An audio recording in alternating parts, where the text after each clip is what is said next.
जय श्री कृष्णा, राधे राधे। ज्योतिष एकाग्र चैनल में आप सभी का हार्दिक स्वागत, हार्दिक अभिनंदन। मित्रों, 16 संस्कारों में सर्वप्रथम स्थान पुंसवन संस्कार का आता है, लेकिन मैंने विवाह संस्कार का पहले जिक्र किया और दूसरे नंबर पर पुंसवन संस्कार का जिक्र करने जा रहा हूँ। पुंसवन संस्कार यानी कि गर्भधारण जो किया जाता है और गर्भिणी स्त्री की सुरक्षा और बच्चा जो शिशु जन्म लेता है वो संस्कार बने, विवेकवान बने, इसके लिए पुंसवन संस्कार का होना अति आवश्यक है। अति विलंब न करते हुए मैं आपके सामने पुंसवन संस्कार और गर्भिणी स्त्री यानी कि माँ को हर महीने में, प्रत्येक महीने में ग्रहों के प्रभाव के अनुसार क्या क्या लेना चाहिए और क्या बातें धारण करनी चाहिए, इसको बता रहा हूँ।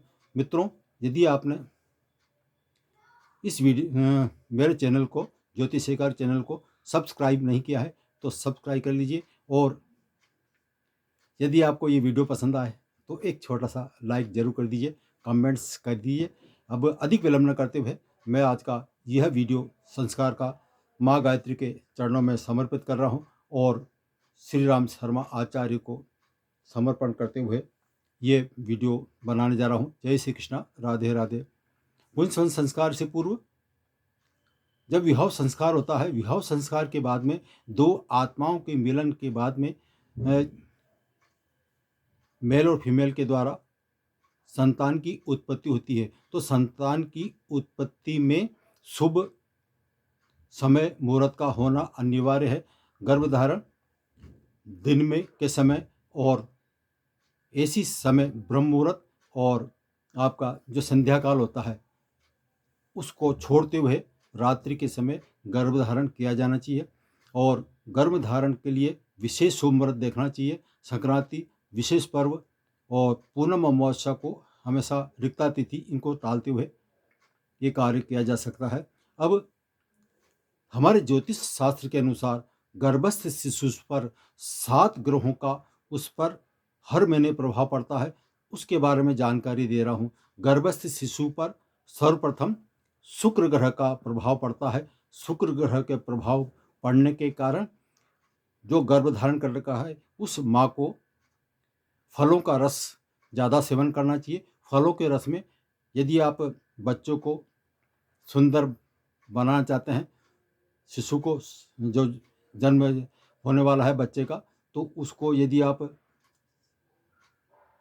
जूस जो देते हैं, फलों का रस, नारंगी का रस और दिया जाए, नारियल भी ज़्यादा से ज़्यादा सेवन किया जाए, इन दोनों का बात को ध्यान रखोगे तो वह बच्चा अति सुंदर उत्पन्न होता है।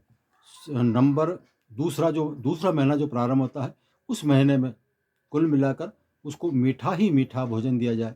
मीठा भोजन क्यों दिया जाए? क्योंकि शुक्र प्रथम महीने में, तो पहले महीने में तो शुक्र का प्रभाव पड़ता है और दूसरे महीने में मंगल का प्रभाव गर्भस्थ शिशु पर पड़ता है। इसलिए यदि माँ या पिता के मंगल दोष हो या कुंडली में मंगल खराब हो तो ऐसी स्थिति में मंगल का पूजन, दान जरूर कराना चाहिए। और साथ ही हाँ, लाल वस्त्र से गर्भिणी स्त्री को बचना चाहिए। इस दूसरे महीने में लाल वस्त्र का त्याग कर देना चाहिए। तीसरा जो महीना प्रारंभ होता है उसमें गुरु को हमारे ज्योतिष में जीव कारक ग्रह माना जाता है। आत्मा का प्रवेश इस तीसरे महीने में ही गर्भ शिशु पर पहुंचता है। तो जब आत्मा का प्रवेश होता है तो गुरु का उसमें प्रवेश होता है। तो हमें जो गर्भिणी माँ है उसको, उस माँ को आध्यात्म गुरु का इस महीने में पूरा ध्यान देना चाहिए और सत्संग की किताबें पढ़ना चाहिए, आध्यात्मिक पुस्तकें जरूर पढ़ना चाहिए। और गर्भिणी स्त्री को इस तीसरे महीने में खीर पूड़ी का ज़्यादा से ज़्यादा सेवन करना चाहिए। अब चौथा महीना जैसे ही गर्भ शिशु का प्रारंभ होता है तो उसमें सूर्य ग्रह का प्रभाव प्रारंभ हो जाता है। सूर्य ग्रह का प्रभाव जब शिशु पर पड़ता है तो गर्भिणी स्त्री यानी कि जो होने वाली माँ है उसको रोजाना भगवान की, सूर्य की आराधना करनी चाहिए, सूर्य देव को अर्घ्य देना चाहिए। ऐसा करने से आपका जो संतान उत्पन्न होगी वो ऊर्जावान होगी, तेजस्वी होगी और दूसरों पर शासन करने वाली होगी, ये मेरा पूरा विश्वास है। इसलिए सूर्य भगवान को, सूर्य देव को इस महीने में विशेष पूजा अर्चन दर्शन जरूर करना चाहिए। ये 4 महीने के बाद में जब 5वां महीना प्रारंभ होता है तो इसमें चंद्रमा का, चंद्र ग्रह का गर्भस्थ शिशु पर प्रभाव पड़ता है। इस अवधि में गर्भिणी स्त्री को दूध और दही का सेवन ज़्यादा से ज़्यादा करना चाहिए। ऐसा करने से वो बच्चा जो है उसका मन कोमल होगा, दूसरों पर दया करने वाला होगा। ये छठा महीना जब प्रारंभ होता है तो छठे महीने में शनि का प्रभाव गर्भस्थ शिशु पर पड़ता है। इस अवधि में गर्भिणी स्त्री यानी कि माँ को छठे महीने में काला वस्त्र बिल्कुल नहीं पहनना चाहिए और खाने पीने में ऐसी चीज़ दें जिसमें कैल्शियम की मात्रा ज़्यादा हो। कैल्शियम पर ज़्यादा ध्यान देना चाहिए, यह है। और साथ ही शनि क्या है, गर्भस्थ शिशु को गर्भ गिराने का प्रयास करता है। इसलिए पुंसवन संस्कार का 2 महीने बाद में ही पुंसवन संस्कार का होना अनिवार्य है, तो गर्भस्थ शिशु सुरक्षित पलेगा। अब 7वां महीने में जब प्रारंभ होता है तो उसमें बुध ग्रह का उस पर प्रभाव होता है। बुध ग्रह को हम बुद्धि का दाता कहते हैं, तो बुद्धिवान बने बच्चा, तो इसके लिए गर्भिणी स्त्री को ज़्यादा से ज़्यादा हरी सब्जी का सेवन करना चाहिए, फल फूलों का रस ज़्यादा से ज़्यादा खाना चाहिए और तली गली जो चीज़ें होती हैं चरपरी तेज मिर्च वाली, उससे बचना चाहिए। ऐसा करने से जब 7 महीने पूरा हो जाते हैं, 8वें और 9वें महीने में गर्भिणी स्त्री जो माँ बनने वाली है उसको बच्चा संस्कार बने, इसके लिए हमारे धार्मिक पुस्तकों का अध्ययन करना चाहिए और जहाँ जितना ज़्यादा हो सके भगवान के प्रति मन लगाना चाहिए। कमरे में यदि किसी गलत चित्र बन रहे हैं, सिर्फ देवी देवताओं के चित्र लगाएं तो उस चित्र का उस गर्भस्थ शिशु पर बहुत अच्छा प्रभाव पड़ता है। आने वाला बच्चा संस्कार सुशील बनेगा, ये मेरा दावा है। अब ये तो हुई आपके आहार विहार की बातें।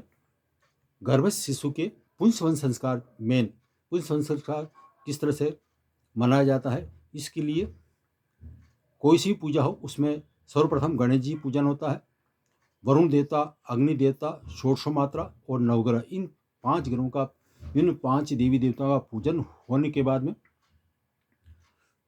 हवन किया जाता है। हवन में कुछ विशेष आहुतियाँ दी जाती है, ये पुंसवन संस्कार में आता है।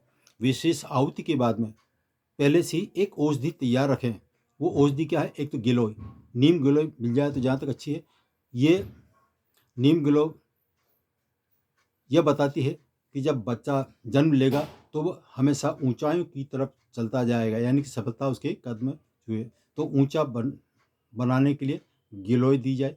पीपल जो देवत्व का प्रतीक माना जाता है, उसमें देवत्व है, राक्षस के गुण नहीं आए, देवता के समान वो रहे, देवताओं का गुण उसको प्राप्त हो, इसलिए पीपल की कोपल पत्तियाँ छोटी छोटी होती है कोमल, उसका। और वट वृक्ष यानी विशालता को दर्शाता है।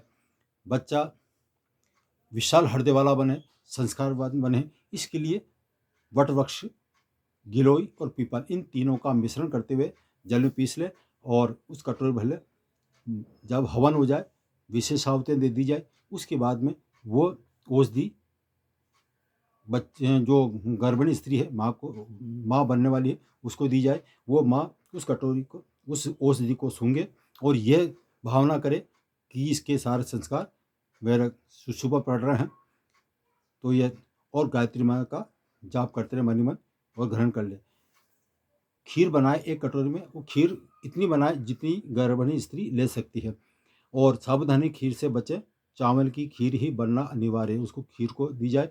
जब खीर दे दी जाए तब गर्भिणी स्त्री को आशीर्वाद स्वरूप कुछ पुष्प वर्षा परिजन करें और उसको आश्वस्त करें, धैर्यवान बनाए। यह है पुंसवन संस्कार का वर्णन। जय श्री कृष्णा, राधे राधे।